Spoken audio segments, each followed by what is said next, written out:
Hi guys, welcome to my channel unfold with Alekhya. ఈ రోజు నేను ఒక కొత్త స్టోరీతో మీ ముందుకైతే వచ్చేసాను. ఫ్యూ ఇయర్స్ బ్యాక్ నేను ఎక్స్పీరియన్స్ అయితే అయ్యాను. 4 to 5 years బ్యాక్ ఏమైందంటే, ఆ రోజు సండే రోజు మా మమ్మీ ఏమో కిచెన్లో కుకింగ్ చేస్తున్నారు, మా సిస్టర్స్ ఏమో వాళ్ళ వర్క్లో వాళ్ళు బిజీ ఉన్నారు. సో నేను కొంచెం ఖాళీగా ఉన్న టీవీ చూస్తూ అలా టైం స్పెండ్ చేస్తున్నాను. మేము ఒక 2 floors బిల్డింగ్లో ఉండేవాళ్ళము. అయితే ఆ బిల్డింగ్లో వాచ్‌మ్యాన్ ఒక 4 to 5 ఫ్యామిలీస్ ఉండేవాళ్ళం.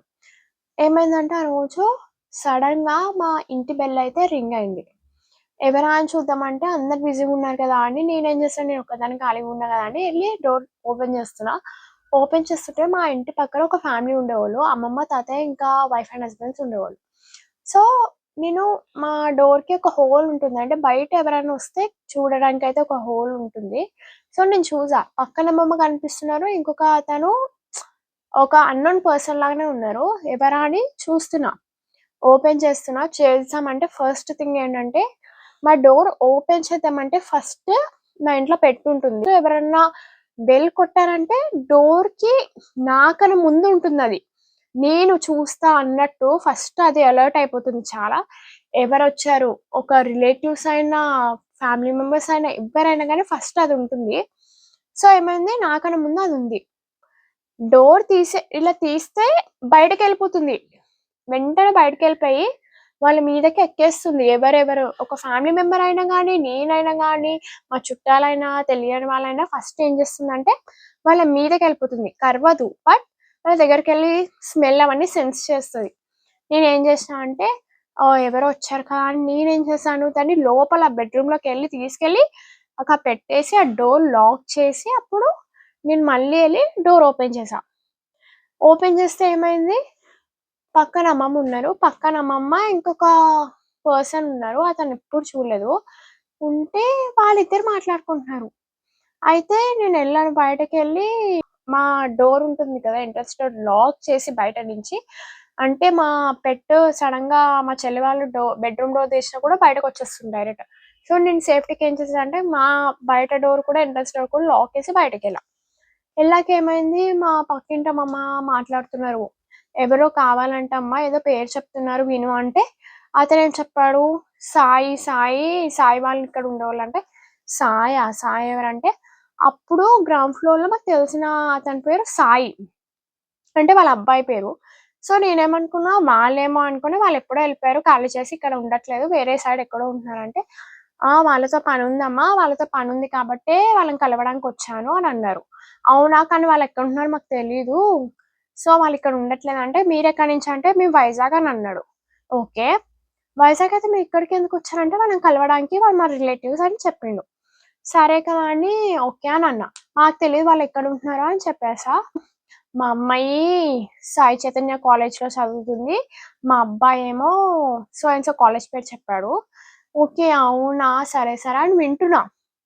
అయితే మరి మీరిక్కడికెందుకొచ్చారంటే, నా దగ్గర డబ్బులు లేవమ్మా. సో వాళ్ళని అడుగుతామని, వాళ్ళు తెలిసిన రిలేటివ్స్, వాళ్ళని కలవడానికొచ్చాను. నాకు తెలీదు వాళ్ళెక్కడుంటారో అంటే, అవునా! నా దగ్గర డబ్బులు లేవు. మా ఊరికెళ్దామన్నా, వైజాగ్ ఎళ్దామన్నా డబ్బులు లేవు, డబ్బులు లేవు, డబ్బులు లేవు అంటున్నాడు. అయితే డబ్బులు లేవు అంటున్నాడేంటి? ఈడు ఊరికే డబ్బులు అడుగుతున్నాడా? లేకపోతే డబ్బులు లేవు నిజంగానే అంటున్నాడా అని అనుకున్నా. ఆ అమ్మమ్మ, నేను వింటున్నాం ఆయన ఏం చెప్తున్నారో. ఇంకొకటేంటంటే వాడు ఫస్ట్ థింగ్, మేము మీ సైడే, ఆంధ్రానే, మేము వైజాగే, నా పేరు రాజు అది ఇది అన్నాడు. పక్కి అమ్మమ్మ ఏం చేశారంటే వాళ్ళ ఫ్యామిలీ హిస్టరీ అంటే చెప్పేసారు. అంటే మేము ఈ అంటే చెప్తారు కదా! బ్యాక్‌గ్రౌండ్ ఫ్యామిలీ హిస్టరీ మేము ఇది వాళ్ళు చెప్పుకున్నారు వాళ్ళేంటో. చెప్పుకున్నాక అతనేం చేశాడంటే, వాళ్ళది ఏంటో, వాళ్ళ ఇంటి పేరేంటో అదే ఇతను కూడా యూజ్ చేసుకున్నాడు.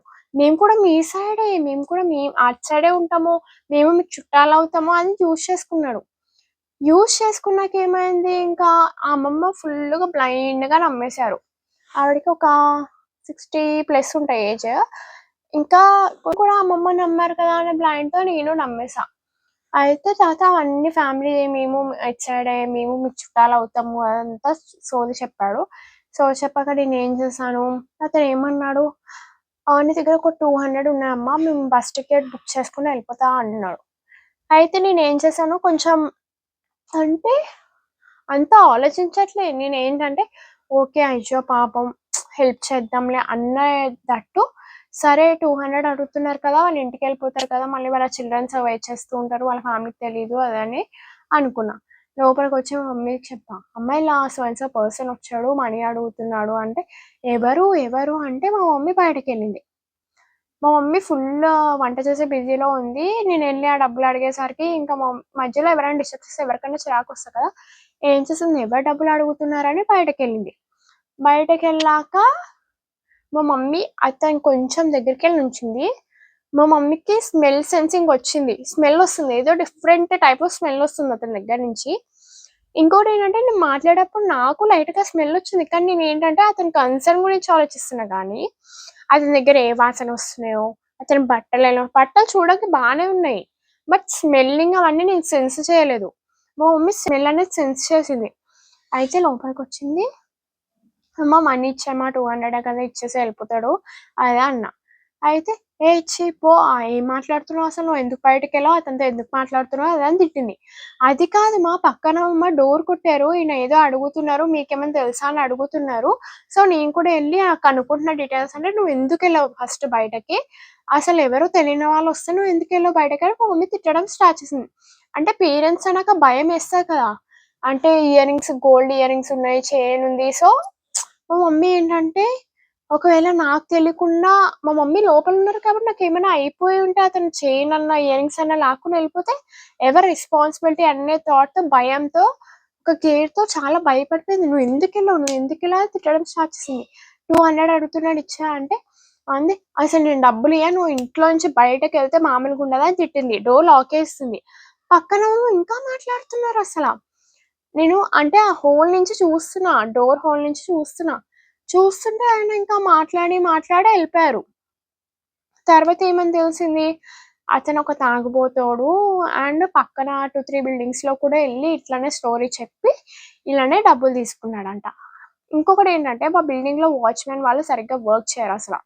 ఎవరొస్తున్నారు, ఎవరెళ్ళట్లా అంటే వాళ్ళకంత రెస్పాన్సిబిలిటీ అనేది ఉండదు. వాళ్ళ వాచ్‌మెన్ అంటే ఏంటి బయట కూర్చొని కొంచెం కేర్ చేయాలి. వాళ్ళు ఫస్ట్ నుంచే కేర్ చేసేవాళ్ళు కాదు. చాలా సార్లు ఓనర్స్ వరకు కూడా కంప్లెయింట్ చేశా.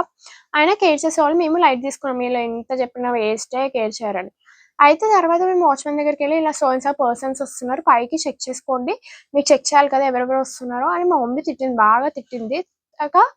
పక్క బిల్డింగ్ వాళ్ళు 2, 3 బిల్డింగ్స్ వాళ్ళు ఉంటారు కదా! తెలిసినోళ్ళు. మా ఇంటికి కూడా వచ్చాడు సో అండ్ సో పర్సన్ ఇట్లనే స్టోరీ చెప్పాడు. ఇట్లనే అడిగారు. మేము ఏంటి ఎవరు నువ్వు అని గట్టిగా అడిగితే ఎళ్ళిపోయాడు. తాగుతున్నాడు ఫుల్లు. తాగుబోతోడు. మందు తాగనీకే పైసలు అడుగుతున్నాడు అని చెప్పారు వాళ్ళు. సో, అప్పుడు లోపలొచ్చాక మా మమ్మీకంతా స్టోరీ చెప్పాక లిటరల్లీ నాకైతే చాలా భయమేసింది. మా సిస్టర్స్ కానీ ఇద్దరు, "నువ్వు అలా ఎలా నమ్మావు? అలా ఎలా మాట్లాడావు?" అలా అని తిట్టడం స్టార్ట్ చేశారు.